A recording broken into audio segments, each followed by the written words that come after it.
Hello मित्रों, स्वागत है आप सबका हमारे यूट्यूब चैनल पर। तो इस वीडियो में हम पढ़ने वाले हैं संख्या पद्धति के बारे में। ये हमारा क्लास 9th का चैप्टर नंबर 1 है। तो चलिए हम इसको डिटेल में पढ़ते हैं और ये हमारे लिए काफ़ी इम्पोर्टेंट रहने वाला है। तो वीडियो को पूरा देखें और अभी तक चैनल को सब्सक्राइब नहीं किए हैं तो प्लीज़ चैनल को सब्सक्राइब कर लें और अपने दोस्तों के साथ शेयर कर लें। चलिए देखते हैं। तो हम सबसे पहले देखेंगे इसका ओवरव्यू कि ये संख्याएं क्या होती हैं, कैसे होती हैं। उसके बाद इसका हम क्लासिफिकेशन पढ़ेंगे। तो चलिए स्टार्ट करते हैं। तो हमारा है संख्या पद्धति। तो संख्या पद्धति का मतलब होता है कि इसके अंदर कितनी संख्याएं आती हैं। तो चलिए हम स्टार्ट करते हैं कि संख्या कहाँ से स्टार्ट हुई है। तो यहाँ पर हमारी जो संख्याएँ हैं इनको हम इंग्लिश में नंबर्स लिखते हैं, कहते हैं नंबर्स। और यहाँ पर इनकी दो शाखाएँ हैं। एक तो वास्तविक संख्याएं जिनको इंग्लिश में रियल नंबर्स कहते हैं, और दूसरी है इमेजिनरी नंबर्स जिन्हें हम काल्पनिक संख्याएं कहते हैं। तो इमेजिनरी नंबर मतलब काल्पनिक संख्याएं इनका यूज हम क्लास 11th में और इसके बाद बीएससी में हम पढ़ेंगे। इसके बाद देखते हैं यहाँ पर वास्तविक संख्या। वास्तविक संख्या की भी दो शाखाएं हैं। एक है परिमेय संख्या जिसको रेशनल नंबर्स कहते हैं, दूसरी है अपरिमेय संख्या जिसको इरेशनल नंबर्स कहते हैं। यहाँ पर जो अपरिमेय संख्याएं हैं इसका भी बहुत ज़्यादा यूज नहीं है, लेकिन ध्यान दीजिएगा कि ये जो वास्तविक संख्याएं हैं ये परिमेय संख्याएं और अपरिमेय संख्याओं से मिलकर के ही बनती हैं। अगर बात करी जाए कि वास्तविक संख्या, तो वास्तविक संख्या में परिमेय संख्या और अपरिमेय संख्या आती हैं। इसके बाद हम क्लासिफिकेशन पढ़ेंगे तो आप लोगों को अच्छे से समझ में आ जाएगा। इसके बाद देखते हैं कि परिमेय संख्या की भी दो शाखाएं हैं। पहला तो पूर्णांक हो गई और दूसरा फ्रैक्शन हो गई। फ्रैक्शन का मतलब भिन्न होता है और पूर्णांक का मतलब इंटीजर्स। तो और इसके बाद जो है ये जो पूर्णांक होता है इसके 3 पार्ट होते हैं। यहाँ पर फ्रैक्शन का एक ही पार्ट होता है, लेकिन ये जो पूर्णांक हैं इनके 3 पार्ट होते हैं।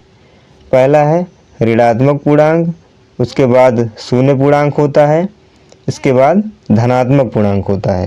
तो ये तीनों पार्ट मिला करके पूर्णांक बनाते हैं। और यहाँ पर हम देखते हैं कि ये जो शून्य पूर्णांक है और धनात्मक पूर्णांक है, जब इन दोनों को सम्मिलित कर लेते हैं तो हमारा पूर्ण संख्या बन जाता है। पूर्ण संख्या को हम इंग्लिश में होल नंबर्स कहते हैं। इसके बाद आगे बात करें तो यहाँ पर अगर केवल धनात्मक पूर्णांकों के बारे में बात करें तो ये हमारा हो जाता है प्राकृतिक संख्या। ये हमारा प्राकृतिक संख्या बन जाता है। और प्राकृतिक संख्या जो है हमारा 2 पार्ट में इधर टूट जाता है। एक हो जाता है विषम संख्या जिसे हम ऑड नंबर्स कहते हैं, और इसके बाद एक होता है सम संख्या जिसे इवन नंबर्स कहते हैं। इसके बाद इसको हम और भी कुछ पार्टों में तोड़ते हैं। प्राकृतिक संख्या को हम इधर भी 3 पार्टों में तोड़ते हैं। एक तो हमारा हो गया यूनिटी मतलब एकांक मतलब केवल एक है यहाँ पर, और अभाज्य संख्या जिसे हम प्राइम नंबर कहते हैं। प्राइम नंबर हो गया अभाज्य संख्या। उसके बाद एक होता है भाज्य संख्या जिसे कंपोजिट नंबर कहते हैं। तो ये तीनों मिला करके प्राकृतिक संख्या बनाती हैं। और यहाँ पर बात करी जाए तो विषम संख्या और सम संख्या मिला करके प्राकृतिक संख्या बनाती हैं। तो ये 2 पार्ट में टूट जाता है। एक तो यहाँ पर ये टूट जाता है यूनिटी एकांक, और ये हो जाता है अभाज्य संख्याएं, और ये होता है भाज्य संख्या, और यहाँ पर विषम संख्या और सम संख्या। तो चलिए अब हम इसके क्लासिफिकेशन के बारे में पढ़ते हैं। तो उम्मीद करता हूँ इतना समझ में आ रहा होगा। तो चलिए आगे देखते हैं। तो चलिए अब हम इसके क्लासिफिकेशन को पढ़ते हैं। तो इसे हम हिंदी में कहेंगे संख्याओं का वर्गीकरण, इंग्लिश में कहेंगे क्लासिफिकेशन ऑफ नंबर्स। यहाँ पर देखते हैं वास्तविक संख्या। तो वास्तविक संख्या को हमने बताया था इसे इंग्लिश में रियल नंबर्स कहते हैं। तो चलिए इसके बारे में देखते हैं। कह रहा है जिस संख्या को संख्या रेखा पर निरूपित किया जा सकता है, मतलब वैसी संख्या जिनको हम संख्या रेखा पर निरूपित कर सकते हैं उन्हें हम वास्तविक संख्या कहते हैं। जैसे कि +3 हो गया, -7 हो गया, 2 हो गया, 17/5 हो गया, 19/16 हो गया, √13 हो गया। ये हमारी हो गई वास्तविक संख्याएं। इसके बाद है काल्पनिक संख्याएं। तो काल्पनिक संख्याओं को हम इंग्लिश में इमेजिनरी नंबर्स कहते हैं। और इसके बारे में देखते हैं तो कह रहा है जिस संख्या को संख्या रेखा पर निरूपित नहीं किया जा सकता है। यहाँ पर क्या था, इनको निरूपित किया जा सकता था लेकिन इनको हम निरूपित नहीं कर सकते हैं। तो इनके एग्जाम्पल को देखते हैं। √-3, √-5। अगर बात करी जाए, यहाँ पर नोट में दिया गया है √-1। तो माइनस में अगर अंडर में -1 है इसका मतलब i होता है। अगर हम i ये -1 है, अंडर में इसको हम स्क्वायर कर देंगे, यहाँ पर i² हो जाएगा। तो ये हो जाएगा -1, मतलब इधर से हम स्क्वायर करेंगे और इधर से स्क्वायर करेंगे तो ये i² हो जाएगा, ये -1 बन जाएगा। इसके बाद कह रहा है कि i की पावर अगर हम 3 कर देंगे तो ये -i हो जाएगा, और i की पावर अगर हम 4 कर देंगे तो ये बराबर 1 की हो जाएगा। और जहाँ i को ओएटा कहते हैं। इसके बाद परिमेय संख्याओं के बारे में बात करते हैं। तो परिमेय संख्याएं जो हैं हमारी, इन्हें हम इंग्लिश में रेशनल नंबर्स कहते हैं। जिस संख्या को p/q के रूप में लिखा जा सकता है, जहाँ q ≠ 0 तथा p और q पूर्णांक हैं। यहाँ पर p और q कहाँ से आएंगे, पूर्णांक से आएंगे। तो इसके एग्जाम्पल को देखते हैं। 5/3, 12/7, 22/7, -3/2, ऐसे बहुत सी संख्याएं आएंगी। इसके बाद आते हैं अपरिमेय संख्याओं के बारे में, जिसे हम इंग्लिश में इरेशनल नंबर्स कहते हैं। इसके बारे में पढ़ते हैं। जिस संख्या को p/q के रूप में नहीं लिखा जा सकता है, जैसे यहाँ पर था काल्पनिक संख्याओं को हम संख्या रेखा पर निरूपित नहीं कर सकते हैं, वैसे ये भी संख्याएं हैं जिनको हम p/q के रूप में नहीं लिख सकते हैं। जैसे एग्जाम्पल में देखते हैं √2, √3, √5। इसके बाद में क्या है 0.123260785, ऐसे बढ़ता जाएगा, ये रिपीट नहीं करेगा। तो ये हमारा हो गया अपरिमेय संख्याएं। इसके बाद बात करते हैं पूर्णांक संख्याएं, जिनको हम इंटीजर्स बोलते हैं इंग्लिश में। इसके बारे में पढ़ते हैं। सभी पूर्णांक संख्याएं परिमेय संख्याएं हैं। जितने भी पूर्णांक संख्याएं होती हैं वो क्या होती हैं, परिमेय संख्याएं होती हैं। जहाँ q = 0, मतलब q बराबर होगा 1 के। अगर बात करें इसके एग्जाम्पल की, तो ये पूर्णांक क्या होता है, तो z = इसको हम z से डिनोट करते हैं, मतलब दर्शाते हैं। ये होता है 0 से, इधर प्लस में होता है और इधर माइनस में होता है। इसको हम 0 पूर्णांक कहते हैं, इसको धनात्मक पूर्णांक कहते हैं, इसको ऋणात्मक पूर्णांक कहते हैं। इसके बाद बात करें फ्रैक्शन, मतलब डेसिमल नंबर, जिसे हम दशमलव या भिन्न कहते हैं। तो इसके बारे में अगर देखा जाए तो यहाँ पर जिस संख्या को हम p/q के रूप में लिख सकते हैं, जहाँ q = 0 नहीं होगा, जहाँ q ≠ 0 होगा तथा p और q पूर्ण संख्या है। यहाँ पर p और q कहाँ से आएगा, पूर्ण संख्या से आएगा। लेकिन अगर बात करी जाए कि पूर्णांक, यहाँ पर जो परिमेय संख्याएं थी, जो हमारी परिमेय संख्याएं थी, यहाँ पर p और q कहाँ से आए थे, पूर्णांक से आए थे। लेकिन यहाँ पर बात करी जाए तो ये पूर्ण संख्या से आएंगी, और सेम टू सेम वही प्रक्रिया होगी, जैसे ये हैं वैसे ये होंगे, लेकिन ये हमारे क्या होंगे, पूर्ण संख्या से होंगे, और ये पूर्णांक से होते हैं। पूर्णांक का मतलब ये होगा इसमें निगेटिव संख्याएं भी आएंगी, और यहाँ पर क्या होगा, इसमें केवल प्लस वाली संख्याएं आएंगी। दोनों में डिफरेंस यही होता है। ज़्यादातर लोग इसमें कंफ्यूज रहते हैं, तो प्लीज़ आप लोग इसमें कंफ्यूज न रहें और इसको अच्छे से समझ जाएं। और अगर समझ में आ जाए तो प्लीज़ कमेंट ज़रूर करें और अपने दोस्तों के साथ ज़रूर शेयर करें। इसके बाद आते हैं शांत दशमलव। ये जो दशमलव हो गया, ये कई प्रकार के होते हैं। तो इनके बारे में हम समझते हैं। तो पहला है हमारा शांत दशमलव। पहला है हमारा शांत दशमलव, जिसे हम इंग्लिश में टर्मिनेटिंग कहते हैं। वे संख्याएं जो दशमलव के बाद पूरी तरह से विभाजित हो जाएं। यहाँ पर देखिए दशमलव के बाद पूरी तरह से विभाजित हो जा रही हैं। 1/2 का मतलब होता है आधा। इसको हम अगर दशमलव में लिखेंगे तो 0.5 हो जाएगा, और इसको अगर हम लिखेंगे 73/100 को तो 0.73 हो जाएगा। 5/10 को लिखेंगे तो 0.5 हो जाएगा, ये ऐसे ही होगा। तो इसको हम क्या बोलेंगे, शांत दशमलव, क्योंकि यह शांत हो गया, अब आगे नहीं बढ़ेगा। इसको हम इंग्लिश में टर्मिनेटिंग कहेंगे, टर्मिनेट हो गया। इसके बाद अगला है अशांत आवृत्ति दशमलव। अशांत का मतलब जो शांत नहीं होगा, बढ़ता ही जाएगा बढ़ता ही जाएगा। लेकिन आवृत्ति मतलब वही बार बार रिपीट होगा, इसका मतलब यही होगा। और दशमलव का मतलब दशमलव होगा। नॉन टर्मिनेटिंग रिपीटिंग,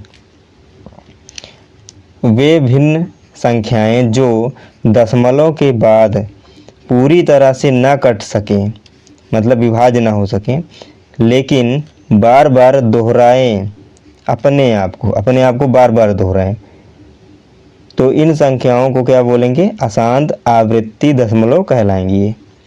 तो बात करें जैसे कि 1/3, तो ये हो जाएगा 0.333, ऐसे बढ़ता जाएगा। और 56/99 ये हो जाएगा 0.565656, ऐसे बढ़ता जाएगा। लेकिन यही जो 56 है यही बार बार रिपीट हो रहा है, यहाँ पर 3 ही बार बार रिपीट हो रहा है और कोई संख्या रिपीट नहीं हो रही है। इसके बाद आते हैं अशांत अनावृत्ति दशमलव। इसको इंग्लिश में बोलेंगे नॉन टर्मिनेटिंग नॉन रिपीटिंग। ये ना तो टर्मिनेट करेंगे और ना तो रिपीट करेंगे, मतलब ये संख्याएं ना तो वही दोबारा से आएंगी, ना ही ये कभी ख़त्म होंगी। तो इनको हम बोलेंगे अशांत अनावृत्ति दशमलव। तो इसके डिफिनीशन को पढ़ते हैं। वे भिन्न संख्याएं जो दशमलव के बाद ना तो पूरी तरह से विभाजित होती हैं और ना ही बार बार अपने आप को दोहराती हैं। तो क्या हो गया, ये ना तो पूरी तरह से विभाजित हो रही हैं और ना ही ये अपने आप को बार बार दोहरा रही हैं। तो इनको हम बोलेंगे अशांत अनावृत्ति दशमलव। तो इसके एग्जाम्पल में देखते हैं √2, ये हो जाएगा इसे 1.414, ये हो जाएगा √3 का 1.73205, ऐसे बढ़ते जाएंगे। ये हो गए हमारे अशांत अनावृत्ति दशमलव। इसके बाद हम देखते हैं पूर्ण संख्याएं। पूर्ण संख्या को हम इंग्लिश में होल नंबर्स कहते हैं। होल मतलब संपूर्ण संख्याएं। इसको हम कैपिटल लेटर W से दर्शाते हैं और इसको हम करली ब्रैकेट के अंदर लिखते हैं। ये स्टार्टिंग होता है 0 से, तो 0 1 2 3 4 ऐसे बढ़ता जाएगा अनंत तक। अगर बात करी जाए कि सबसे छोटी पूर्ण संख्या क्या है, तो ये हमारी हो गई 0 सबसे छोटी पूर्ण संख्या है। इसके बाद आते हैं प्राकृतिक संख्या के बारे में। तो नेचुरल नंबर्स इसको हम इंग्लिश में बोलते हैं और इसको काउंटिंग नंबर्स भी कहते हैं। अगर हिंदी में बात करी जाए तो गणन संख्याएं, मतलब गणना के लिए जो संख्याएं यूज होती हैं उन्हें हम गणन संख्याएं या प्राकृतिक संख्याएं कहते हैं। इसके बाद इनको हम कैपिटल लेटर N से दर्शाते हैं और इसको भी हम करली ब्रैकेट के अंदर ही लिखते हैं। मतलब कोई भी संख्या हो उनको हम करली ब्रैकेट के अंदर ही लिखेंगे। इसको हम बोलेंगे हिंदी में करली ब्रैकेट को मझला ब्रैकेट, इसके ही अंदर संख्याओं को लिखा जाता है। अगर यहाँ पर बात करें सबसे छोटी प्राकृतिक संख्या, तो यहाँ पर सबसे छोटी प्राकृतिक संख्या 1 होगी। इसके बाद हम सम संख्या के बारे में बात करते हैं, जिसको हम इंग्लिश में इवन नंबर्स कहते हैं। तो वे सभी संख्याएं जो 2 से विभाज्य हैं, तो 2 से कट जाएं या विभाज्य हो जाएं, उन्हें हम क्या बोलेंगे, सम संख्याएं। अगर इसके हम स्टैंडर्ड मान मतलब मानक रूप के बारे में बात करें, तो ये हमारा हो जाएगा 2n। 2 तो एक संख्या है, लेकिन यहाँ पर n जो है एक प्राकृतिक संख्या है। जैसे यहाँ पर हम लिखेंगे 2 और ये गुणे में हो जाएगा 1, तो 1 से गुणा करेंगे 2 और 1 से तो 2 हो जाएगा। अगर इसमें हम लिखेंगे 2 रखेंगे तो 2 दूनी 4 हो जाएगा। अगर 3 रखेंगे 3 दूनी 6 हो जाएगा। तो ऐसे ही बढ़ते जाएंगे, 2 4 6 8 ऐसे बढ़ते जाएंगे। तो ये हमारा हो जाएगा सम संख्या। इसके बाद हम बात करते हैं विषम संख्या के बारे में। तो विषम संख्या को हम इंग्लिश में ऑड नंबर्स बोलते हैं।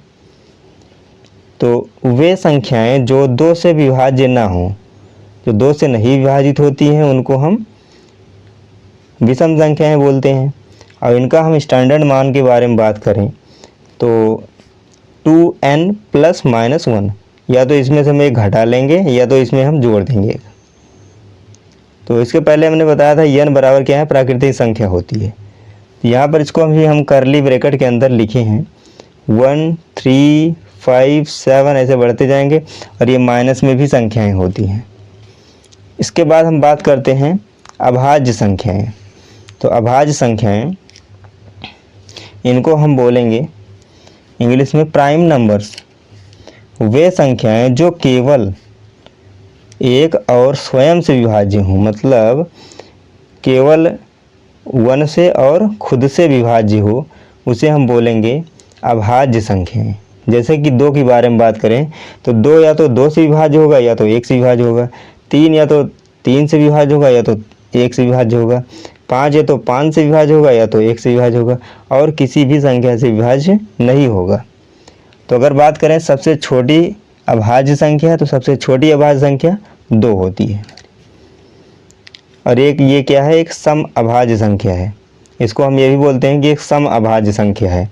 और ऐसी कोई भी संख्या नहीं है जो अभाज्य भी हो और सम भी हो।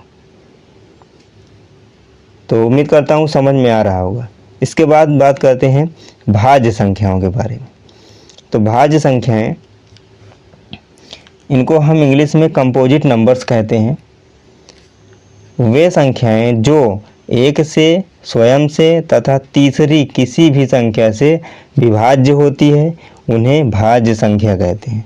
मतलब वैसी संख्याएं जो क्या करें, एक से विभाज्य हो और खुद से विभाज्य हो और किसी एक और संख्या से विभाज्य हो, मतलब कम से कम 3 संख्या से विभाज्य हो, तो उसे हम बोलेंगे भाज्य संख्या।